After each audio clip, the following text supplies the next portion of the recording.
हे पहा अख्ख्या शुभ बागेत संध्याकाळ सगळ्यांना. फिरून बघितलं त्यांना. संध्याकाळचे आता 6 वाजले होते पहा, तुम्हाला 5:30 दाखवते 6. आई इकडे बागेत आल्या होत्या म्हणून मी येताना त्यांना दिसले होते मला शोधण्यासाठी इकडं. आले होते पहा. मी आणि त्यांना मला पाहिलं लसूणाच्या होतं पण मला याच्यात त्या होते. सापडलंच नाही आणि त्यांना भीती दाखवा म्हटलं आणि पहा तर त्यांनीच मला भीती दाखवली. 5:30 ते होऊन गेले. अचानक म्हणल्या काय ग, एवढं तर उशिराचं त्यामुळेच ते मी इतक्या इतके इकडे दचकले आल्या. का नाही, कारण इकडे बिबट्याची खूप भीती आहे. म्हणून बघा घाबरत भाजी घाबरतच घेतली त्यांना मी पाहिला म्हणजे पाहण्यासाठीच शेपूची. निघाले होते. आणि इतके मस्त. डाळिंबाचे झाड सुद्धा मोठे झालेत त्याच्यामुळे भीती वाटते रानात जायला. आणि त्या मला दिसल्या पण शेवटी ते मला घाबरण्याऐवजी मीच त्यांना घाबरले.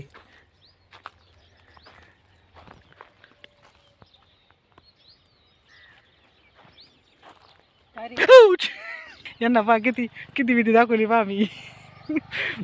इकडे यायची गरज होती एवढ्या उशिरा. भाजी न्यायला आली काही खेळायला आली का? नका काय पण आम्हाला घेऊन यायचं सोबत. तुम्हाला अख्खे रानात बघितलंय मी. मला गेटमधून दिसल्या तुम्ही इकडे येताना.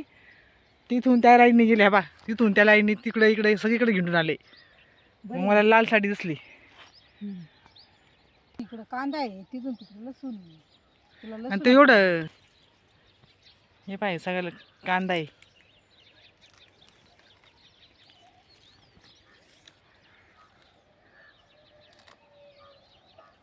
लसूण असं पिवळा कसं झालाय. कांदा झालं खाली आणि कोण पडलं काय झालं.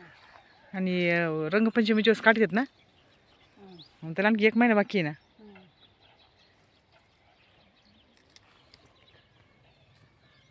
कांद्याची भाजी संध्याकाळी करायची सकाळी करायची. शेपूची भाजी घेतली तिकडं मी, पण आणखी पाहावं लागेल. इथं मध्ये नाही कुठं झाले आणखी.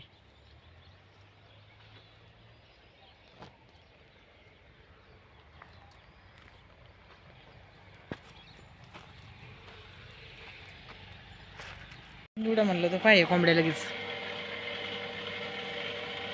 देवराम पण नाही कोंबड्या भाजी नाही आलेत. हट हट हट म्हणते ना, हट हट म्हणा. आम्हाला खायची भाजी, आम्हाला खायची. मला म्हण, मला भाजी खायची आहे.